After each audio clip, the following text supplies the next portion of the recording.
This is Minutia Men with Rick and Dave. So you know how much I love to travel. I love to go places that I've never been before. And this week I went somewhere that I've never been before. The Gulf of America. And I walked into the Gulf of America, and I splashed around in the Gulf of America, and I felt patriotic. You felt American-y. I felt American. Well, except for one small thing. Yeah. It was almost exactly, I'm not going to say that it was, exactly like the Gulf of Mexico. Really? Yeah, and the other weird thing about it, all the locals, they call it the Gulf of Mexico. So when you went into the Gulf of America, you came out and you were diabetic, right? No, I think that was that before I went in. But your diabetes got worse, I'm sure, right? But the reason I bring it up is because I thought it was interesting that, I mean, that's Trump country there. Yeah, you know, we were in Pensacola, or not, we were in Panama City. Okay. Florida, which is in the Panhandle, that is very red there, and they're not buying it. And they're like, it's the Gulf of Mexico. We've called it the Gulf of Mexico our entire lives. We're not changing it. That's what it is. It's the Gulf of Mexico. Well, didn't Google change? Is it? Yeah, I think if you go on Google Earth now or whatever, it'll be changed back the second that he's gone. But I just thought that was interesting. It's also time for a show called Minutia Men. The following is a Tony Lasano podcast, an Opie production on the Radio Misfits Podcast Network. This is Minutia Men with Rick and Dave. Were you a little more racist when you got out of the water? You know, I was wearing my Liverpool hat, which is red, just in case. I like, walking around. I've got the red hat on. Don't kill me. We went to. Lila had her graduation over over the weekend. It was very nice. We went to the big celebration. Did you go to your graduation? I didn't go to the big one. Yeah. I had a little one. The communications department, which we're going to talk later on the show on how valuable your degree really is. I'm still employed. Okay, well, we'll talk about that. Hey, can you, speaking of employed... and perhaps people that shouldn't be employed, can you cue the Jenkins jingle, please? When you're on the job and you're not doing it right. Jenkins! Time now for Dave to share stories of employee screw-ups. Jenkins! It could only be Jenkins with Rick and Dave. Jenkins! This is from our own backyard. Oh. Just right here. Chicago Sun-Times prints a summer reading list. Oh, I saw this. The problem? The books don't exist. This really is a scandal. I mean, this is a scandal. The paper confirmed that AI was used to generate the list of real authors, but fake books from the real authors. So, hoping to delve into the multi-general saga, Tidewater Dreams by Isabel Allende. Yeah, keep dreaming, because that book doesn't exist. What about a science-driven story like Andy Weir's The Last Algorithm? Oh, that sounds good, right? Yeah. Ooh, that's not a real book. Okay. So what happened? That's all these basically what the Sun-Times did. And a couple of things. First of all, I didn't even know the Sun-Times was still in existence. Yeah, well, won't be much longer if it keeps doing this. So what they did is they printed, every year they do their summer list, right? And they used some intern that they were getting paid, perhaps not even paid, right? Some freelance writer. Yeah. Some freelance writer. They compiled this list and they used AI. Yeah. And none of the books existed. The authors existed, but none of the other. And as you can tell, and as you can imagine, Sun-Times are getting the business right now. And everybody is. And when was the last time you even bought a Sun-Times? Well, I did look at this section because I wanted to see if it was, easy to have noticed that it was fake. Yeah. I don't know a lot of those authors. Do you? I mean, none whatsoever. In fact, I probably said their names wrong. Probably. Right. And we are, I think we're publishers. So we're kind of in the business. Yeah, whatever. I mean, there was one that was pretty obvious, I thought. That it was a screw up? Or? Yeah. Which one? It's called Hair Makes the Man. Did you see that? No. Here's the description. You can't judge a book by its cover, but you can judge a man by his hair. Does your hair float, flutter, sail, waft, whip, thrash, twirl, shimmy, sway, or flap in the wind? Maximize the impact of your impressive head of curly, straight, kinky, wavy, coiffed, styled, gelled, or streaked hair. Hair is life. Is that really one of the... By David Stern. Okay. All right. Well, this is kind of interesting. Okay, Rick, this is kind of interesting. I asked ChatGPT to create fake books that you've written. I knew you were going to do that, which is why I did that. Okay. Well, all right. Well, this one, did you use ChatGPT? I did. Okay. Okay, well, I've got a few of them. How many do you have for me? I just have that one. Okay, because I use more prompts. Oh, so I've got okay. more. Okay. Let me guess. Gout. Gout, an elephantitis, a love story. In this groundbreaking work of deeply personal fiction, we think, Rick Kempfer chronicles the trials of one man's battle with two conditions no one wants to Google image search. Gout and elephantitis, blending satire, medical mayhem, and a total misunderstanding of human anatomy. Kempfer somehow turns inflammation into inspiration. Oh, I like that line. Right. Part memoir, part medical mystery, part why is my foot the size of a bowling ball, gout and elephantitis, a love story, is the hilarious and oddly heartwarming tale of a man who just wanted to wear normal shoes again. You know, I was at the beach, so I was walking around without Sandals, socks. Yeah, right. And boy, it is embarrassing. It's a little. I'm a little club footy these days. Yeah. Now the club footiness, there's peaks and valleys to the club footiness, right? Yeah, but in the summer and when it's hot, it gets worse. It's a 1-to-1 correlation, basically. Hey, I got another one here. Okay. Kosher dills and Catholic guilt. Okay, that's a cross-cultural snack. Part memoir, part cookbook, part confused spiritual journey. What happens when a nice German Catholic boy falls deeply in love with deli food? In Kosher Dills and Catholic Guilt, Rick Kempfer serves up a hilarious and heartburn-filled look at the intersection of faith, family, and fermented cucumbers. I think that may be a real book. Well, I don't think... I hear that people like just create books via AI. Yeah. No. I think you could do that. Okay. And I got one more here, podcasting for the technologically challenged. But this is what is... So how did you get... Did you just prompt books that David Frank Stern would write, fake books? Or No, I wrote, write Hair Makes the Man. Okay. And then I said a gush over the importance of hair. So you prompted. So you basically, I put in Rick Kempfer and I said, write fake books that Rick Kempfer, blogger, author, podcaster would write. And this is what came up. So I didn't even prompt it further. You didn't put gout in there? I did. They did do the gout. Okay. All right. Because I'm pretty sure you follow me online. There's no gout mention. Okay. Yes, that one I prompted, but the podcasting for the technologically challenged, that came up. Okay. Because we probably mentioned it so often on the and the Kosher Dills and Catholic Guild. Yeah. I think I prompted that one too. Okay, you know what? Maybe I basically did prompt. All right. But they did. I thought so. But they did it quickly. And I did one for me. Was it about hair? No, I'm not yelling. I'm just passionate. A user's guide to being right all the time. Have you ever been accused of raising your voice during a calm, completely reasonable debate about traffic patterns, baseball stats, or why every newscaster under 40 is unwatchable? Do friends describe you as intense, opinionated, or a walking comment section? Then congratulations, this book is for you. David Frank Stern, blah, blah, blah, blah. Okay. Oh, and another one that came up, this one, I did not prompt any of these. Why hug when you can nod and say take care? Yeah, that's a great. That is Amen. That's Amen. an intimacy-free guide to human interaction for the emotionally efficient. That was just created by our digital footprint somehow. Yeah. Well, we have a pretty big one these days, so. That's a great story. I have a kind of a sad story to share, and I think everybody's probably heard about this by now. George Wendt from Cheers, one of our favorites.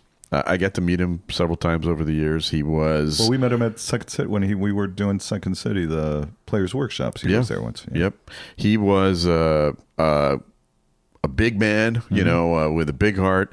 But, when you meet him in real life, he was not, funny. Right? He was just but he was a good improv artist, and he was a good actor, and he knew how to deliver a line. Mm-hmm. And I've chosen my two favorite sections from Cheers about his character Norm. Okay. And the whole bit about Norm is that he is like part of that bar. He's there I don't think they shot any scenes without him being in the bar, yes. right?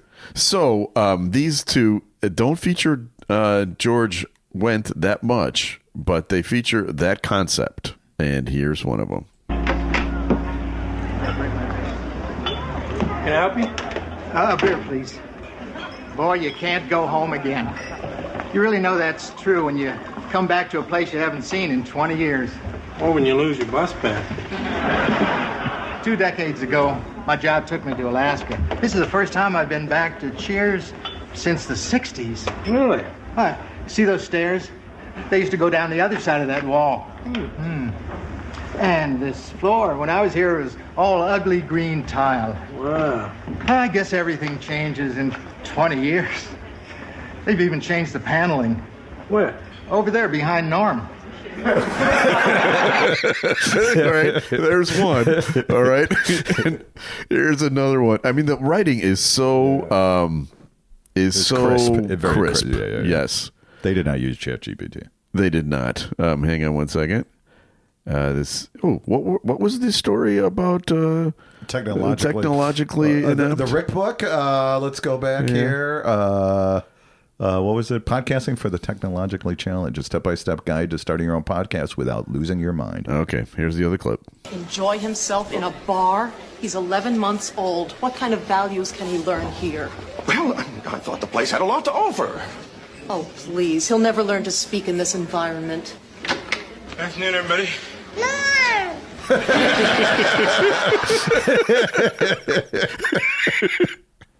Rest in peace, George Wendt. George is Sox fan, Cub fan? Sox fan. He was a Sox fan. He actually, it was the uncle of my sister's roommate in college. Oh, George Wendt? Yeah. Okay. She was a Wendt before she got married, but yeah, he was a good guy. Sorry to see him go. Do we have his cause of death? Because he was young. He was only 75. Yeah, I know. But I heard an interview with him, I'd say about 3-4 months ago. You can find it online. There's a podcast where everybody knows your name. There's a Cheers podcast. Sure. Woody Harrelson and Ted Danson were interviewing him. And you could hear that he was not doing well just by listening to his voice. So, well, good vibes to his family. Yes. Hey, we got a review. Okay. From Prairie Bitch to Podcast Bliss. Okay. Listening to the Minutia Men celebrity interview is like stumbling into a delightful conversation at a Chicago diner. If the patron, oh my God, that is very George Wendt. Wow. If the patrons were unexpectedly famous and the coffee came with a side of snark. In their episode with Allison Arngrim, who she is obviously from Little House on the Prairie, and will be here in June. Yeah.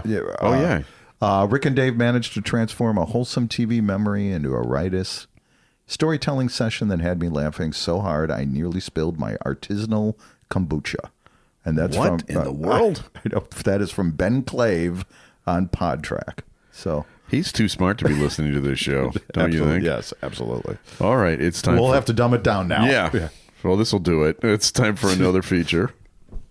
Time now for Studio Walls. And the words of the prophets were written on the studio walls. Rick and Dave. So this is the part of the show where we dip into the Rick and Dave archives, which are vast, and we play you a clip that ties into something that's going on in the news. And this week, May 20th, 1997, the Green Bay Packers went to see the president of the United States. You know, after they win the Super Bowl, they go, and then at that time, Bill Clinton was the president, and the backup quarterback for the Packers that won the Super Bowl that year was Jim McMahon.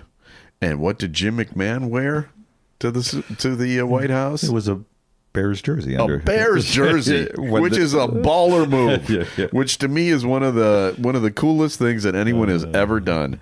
And of course, we had Jim McMahon on the show, and we had to ask him about that. And here's what he said. Now, this is going to go into a little bit more. There's also a story here about Cleveland and Bill Belichick. So hang in there. It's a couple minutes, but it's good stuff. Yeah, I told all the I'd mentioned it to my teammates in Green Bay. I also talked to the coaches about it. I said, look, we didn't get to go to the White House when we won. Right. And I said, we still haven't been. It's been 11 years. And I said, so I'm going to represent my team. And none of my teammates or coaches had a problem. Oh, Fritz Shermer is the only coach that had a problem. And then I realized why. Fritz Shermer, he was our defensive coordinator in Green Bay.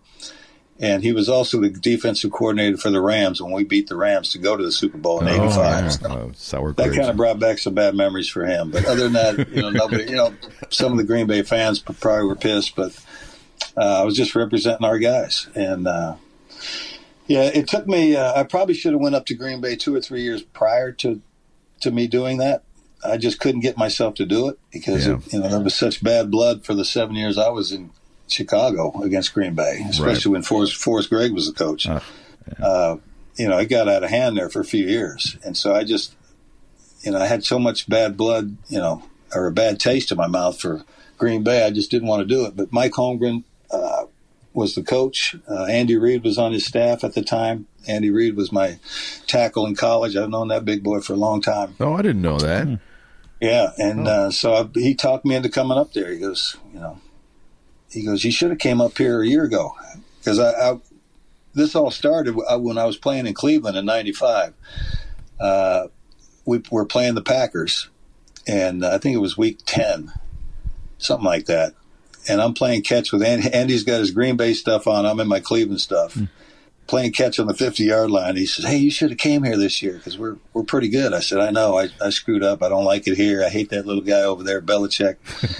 I said, don't be surprised if I'm available soon. And he goes, what? I said, just check the waiver wire. So the very next day after the game, I'm in the quarterback meeting watching the game film, and I get up to go to the restroom. And here come the GM that's been giving me the runaround because these guys lied to me about my contract. They did a deal under the table, and then they reneged on it. So I was very pissed off. They still owe me for 7 game checks, by the way. Really? Wow. So I cornered this guy, and I said, hey, I need my money. And he said, well, maybe we'll pay you, maybe we won't. Oh, Jesus. And so I lost it, man. I grabbed him by his neck and started whacking his head on the wall. And I said, you're going to pay me my money. And then I realized what I was doing. So I looked around. This is before they had cameras everywhere, right? Yeah. So there's nobody in the hall. I think the statute of limitations has run out. Yeah. I whacked him again. I walk into the training room and call my attorney. I said, you better get me cut right now. And he goes, what happened? I said, get me cut. And so I said, here's the number. And he calls me back within 2 minutes. And he said, they'll release you if that's what you want. I said, yep. He says, okay. So I walk back into the QB meeting.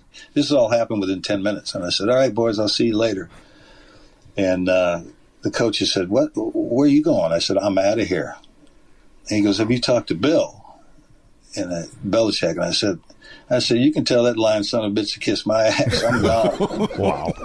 And so this was Monday afternoon. By Tuesday night, I was up in Green Bay and finished out that '95 season. We ended up losing the NFC Championship game that year.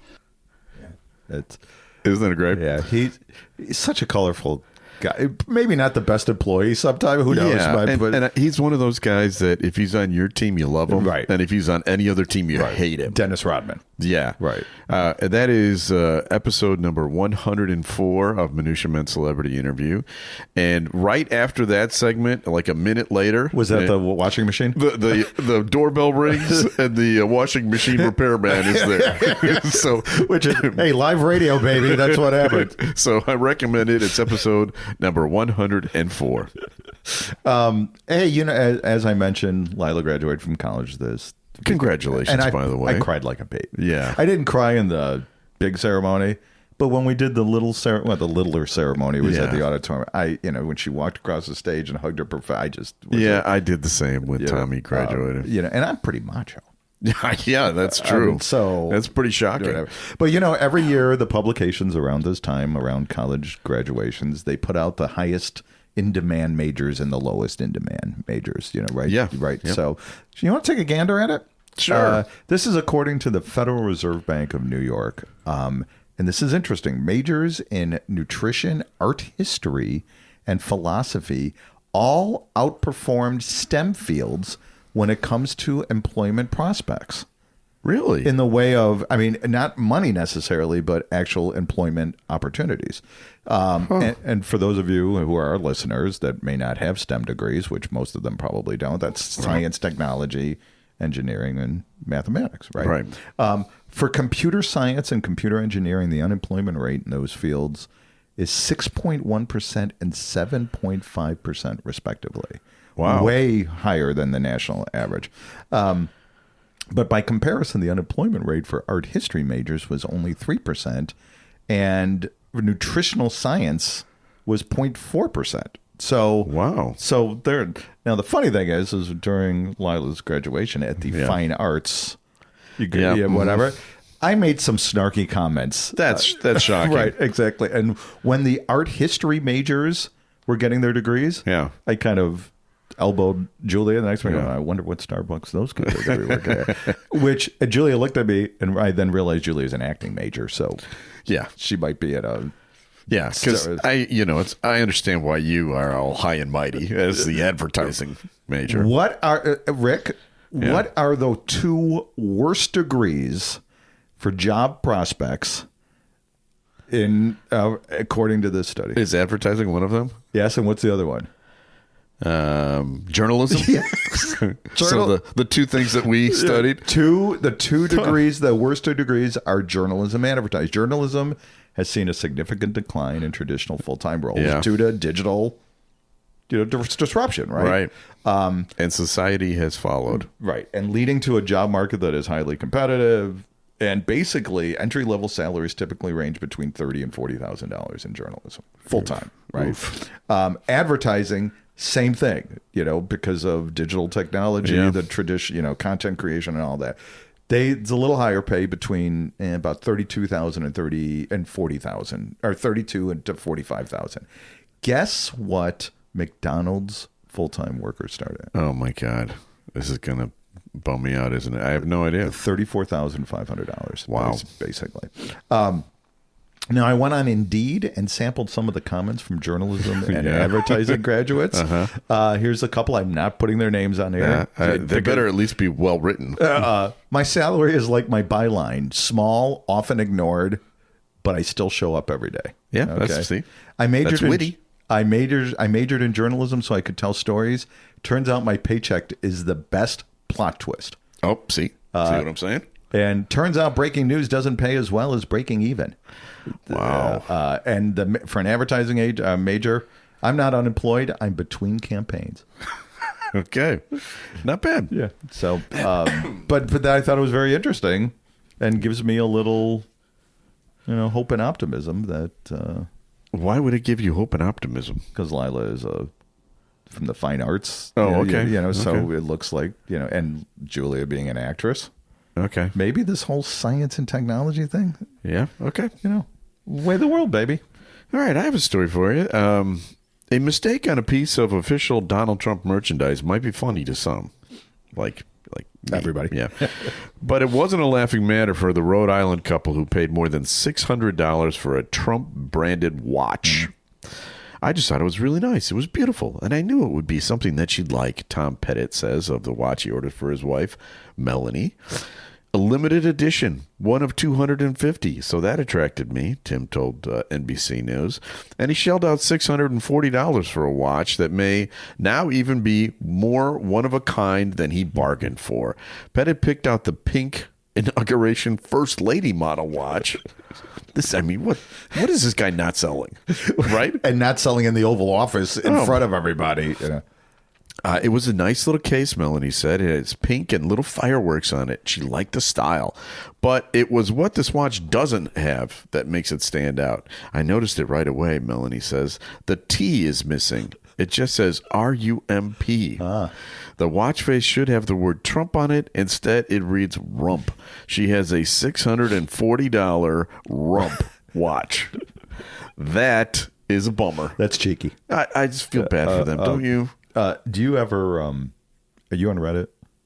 Yeah, sometimes, yeah. There's a Reddit thread, leopards ate my face.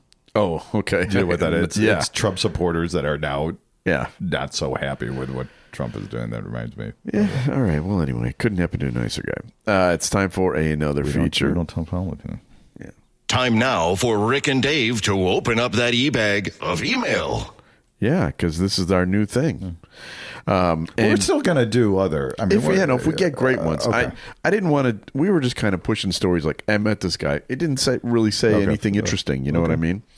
This is more interesting. This is from Scott. Rick, have you ever heard the German tongue twister about a snail? And I must admit I had not heard this. And this is how you say it in English. Snails are frightened when they lick snails. Because of the horror of many snails, snails taste terrible. Okay. Here's how you say that in German. You ready? Schnecken erschrecken. Wenn sie Schnecken schlecken, denn zum Schrecken wieder vieler Schnecken. Schnecken schmecken Schnecken schrecklich. Say it again. Schnecken erschrecken. Wenn sie Schnecken schlecken, denn zum Schrecken vieler Schnecken. Schnecken schmecken Schnecken schrecklich. Okay. Kermit the Frog. Do it as Kermit the Frog right now. Schnecken erschrecken. Wenn sie Schnecken schlecken, denn zum Schrecken vieler Schnecken. Schnecken schmecken Schnecken schrecklich. Okay. Henry Kissinger doing Kermit the Frog doing it. Schnecken erschrecken. Mr. President, they schlecken. All right. Anyway, that's our show for this week. Thank you for everyone sending in your stuff. You can send it into our email, minutiamenpodcast@gmail.com, and there's a million other ways to get a hold of us. Direct message us, LinkedIn, whatever. Right. Yeah. But if you find something that you think is interesting or funny or a good story, we're always here. Anything you can do to make our job easier to create content. That's exactly right. I tell my students, I'm teaching a public relations class right now, and every class I'm like, everybody's lazy. So just give them something that gives them 9 minutes of a radio bit, and bring bagels. Yeah. That's all you got to do. Wow, you really have broken the code. You were not part of the media business when we started this, right, and it took you like 30 seconds to figure it out. I bring donuts. We get interviews everywhere. Yeah. We became the bagel people, and the two most important words in the media: free food. Yep. So we now know that they're making only $30,000 a year, so that's why it has to work out that way. All right, we have people to thank. Tony Lasano, right? Yes, the executive producer. What a great guy. Yes, appreciate all his help. Tony sent me one of those George Wendt clips, so thank you for that, Tony. Ed Silla, our distributor. Right, Radio Misfits Podcast Network. Great Talk Radio isn't dead; it just moved to a better place, which is RadioMisfits.com. And so we like doing the show, so we're going to be back again next week with another edition of Minutia Man. The proceeding was a presentation of the Radio Misfits Podcast Network. Find our other great shows on iTunes, Stitcher Radio, and at RadioMisfits.com. Thank you. This has been a presentation of Opie Productions. Tony, can you shut up? You know what I think the most important thing in life is? It's love. You want to know what I love? Beer, Norm? Yeah, have a quick one.